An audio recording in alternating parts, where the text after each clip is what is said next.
নিহত আবুল কালাম আজাদের দ্বিতীয় নামাজে জানাজা সকাল ৯টায় অনুষ্ঠিত হবার কথা রয়েছে। আমরা সরাসরি শরীয়তপুরে যাচ্ছি, সেখানে রয়েছেন সহকর্মী নুরুল আমিন রবিন। রবিন,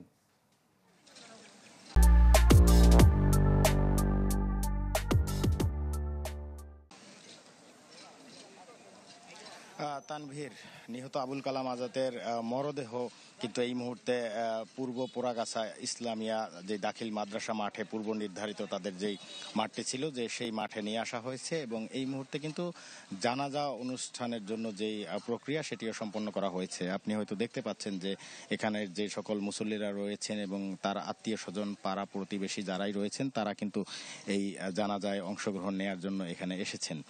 আমি কিছুক্ষণ আগে দেখেছি এখানে জেলা প্রশাসনের পক্ষ থেকেও কর্মকর্তারা এখানে এসেছেন, রাজনৈতিক দলের নেতাকর্মী যারা রয়েছেন তারাও এসেছেন। তো সব মিলিয়ে সর্বস্তরের মানুষের অংশগ্রহণ আমরা এই জানাজায় দেখতে পাচ্ছি। আর ঠিক গত রাত 1টার দিকে এই আবুল কালাম আজাদের মরদেহ বহনকারী যেই অ্যাম্বুলেন্সটি রয়েছে সেই অ্যাম্বুলেন্সটি এই গ্রামের বাড়ি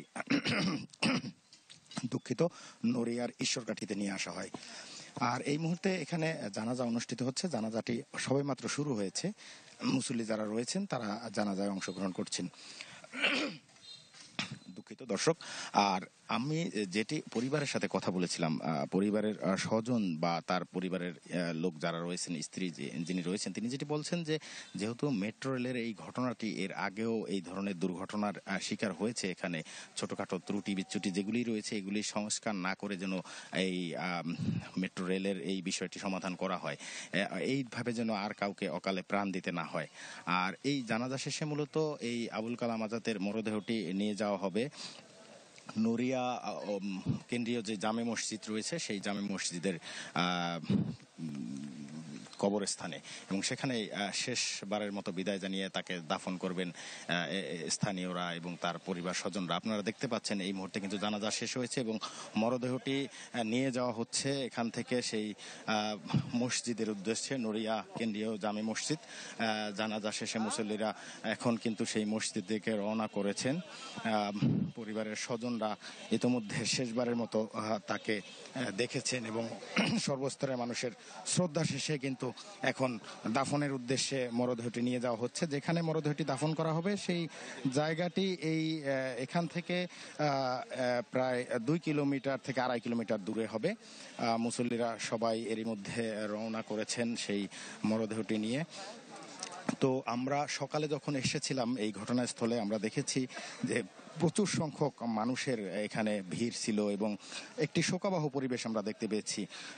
আবুল কালাম আজাদ সম্পর্কে স্থানীয়দের যেই একটি মতামত যে তিনি অত্যন্ত বিনয়ী এবং ভদ্র প্রকৃতির একজন লোক ছিলেন, কোনো ধরনের রাজনৈতিক সম্পৃক্ততা তার ছিল না এবং তিনি কিন্তু একেবারেই সাদাসিধে জীবনযাপন করতেন। তার যেই 2টি সন্তান রয়েছে সেই সন্তান 2টি একেবারেই শিশু, নাবালক।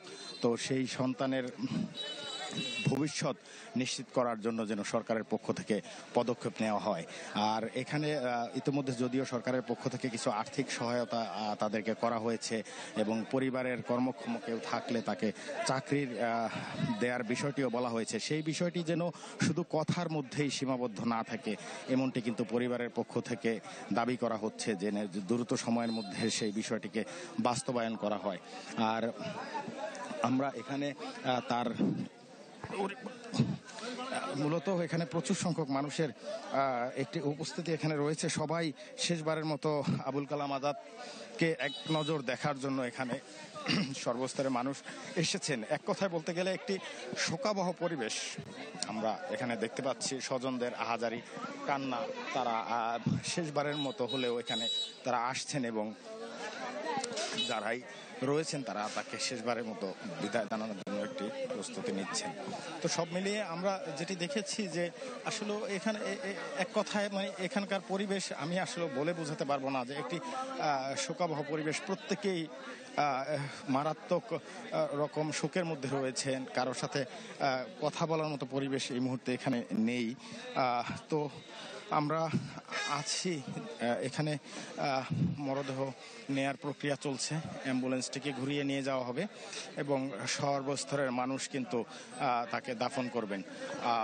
আমি একটু অ্যাম্বুলেন্সটি যদি দেখাই, যে এই লাশবাহী অ্যাম্বুলেন্স, যে অ্যাম্বুলেন্সটিতে করে মূলত ঢাকা থেকে এই আবুল কালাম আজাদের মরদেহটি শরীয়তপুরে নিয়ে আসা হয়েছিল এবং এখন সেটিকে নিয়ে যাওয়া হবে। দর্শক, এখানে সর্বস্তরের মানুষ রয়েছেন। তো আমরা পরিবারের সাথে কথা বলেছি, তার স্বজন আত্মীয় স্বজন যারাই রয়েছেন তারা কিন্তু একেবারেই শোকাবহ একটি পরিবেশ রয়েছে।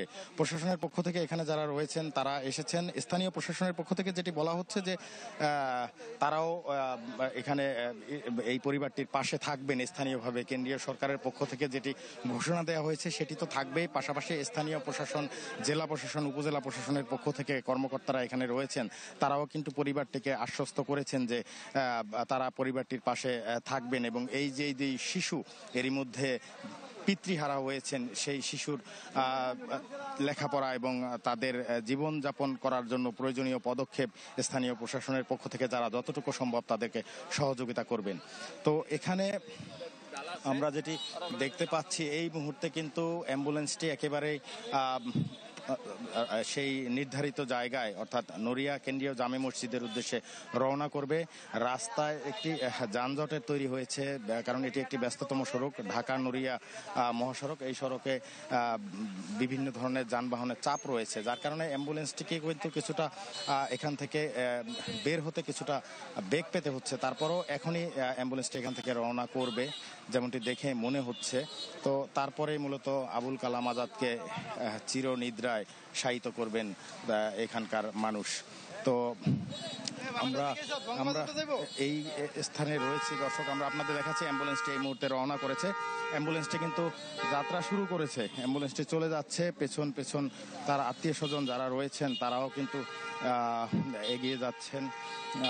অ্যাম্বুলেন্সটি চলে যাচ্ছে, আপনারা দেখতে পাচ্ছেন দর্শক, সেই নড়িয়া কেন্দ্রীয় জামে মসজিদের উদ্দেশ্যে অ্যাম্বুলেন্সটি এখন যাত্রা শুরু করেছে।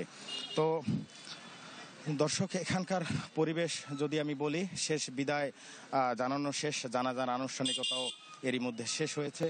তো এখানকার সবশেষ পরিস্থিতি এমনটাই আমরা লক্ষ্য করছি।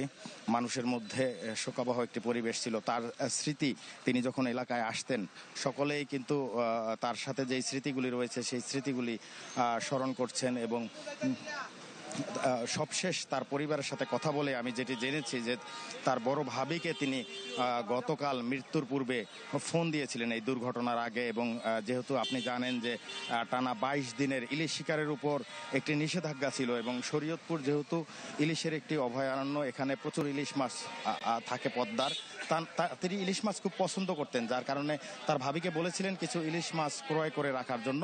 সেই ইলিশ মাছ নেয়ার জন্য 2-1 দিনের ভিতরেই তার এই গ্রামের বাড়িতে কিন্তু আসার কথা ছিল। যদিও তিনি আসলেন, তবে আসলেন লাশ হয়ে, যার কারণে এখানকার আপনি হয়তো দেখতে পাচ্ছেন মানুষের ঢল। এখানে সর্বস্তরের মানুষ কিন্তু জানাজায় অংশগ্রহণ করেছে। এখানকার নারী যারা রয়েছেন তাদেরও একটি বিপুল সংখ্যক উপস্থিতি আমরা কিন্তু দেখতে পাচ্ছি। তারাও কিন্তু জানাজায় অংশ না নিলেও শেষবারের মতো স্বজনকে বিদায় জানানোর জন্য এখানে এসেছেন। তো দর্শক, এখানকার পরিবেশ অনেকটা ভারী হয়ে উঠেছে এই মুহূর্তে, কান্না আর আহাজারিতে স্বজনদের। তো আমরা এই জায়গায় রয়েছি, মরদেহটি এখন নিয়ে যাওয়া হবে এবং তারপরেই মূলত মরদেহটি দাফন করা হবে, চির নিদ্রায় শায়িত করা হবে। পরিবারের থেকে যেটি বলা হচ্ছে, তার শাশুড়ির সাথে কিছুক্ষণ আগে আমার কথা হয়েছে, তিনি যেটি বলছেন যে একটি দুর্ঘটনা কারো না কারো গাফলতিতে ঘটেছে। সেই যাদের গাফলতিতে এই ঘটনা ঘটেছে তার সন্তানকে সে হয়তো ফেরত পাবেন না।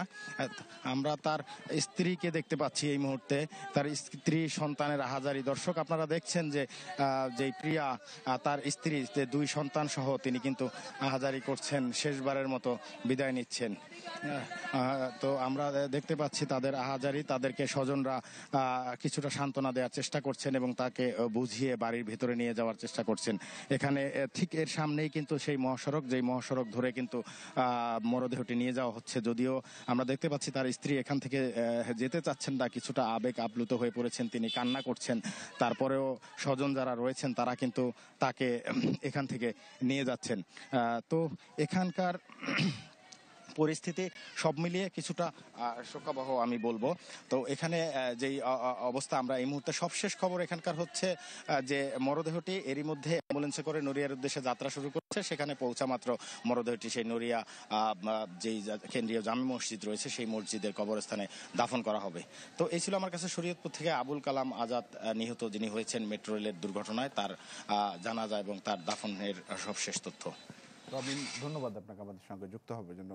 নুরুল আমিন রবিন জানাচ্ছিলেন শরীয়তপুর থেকে।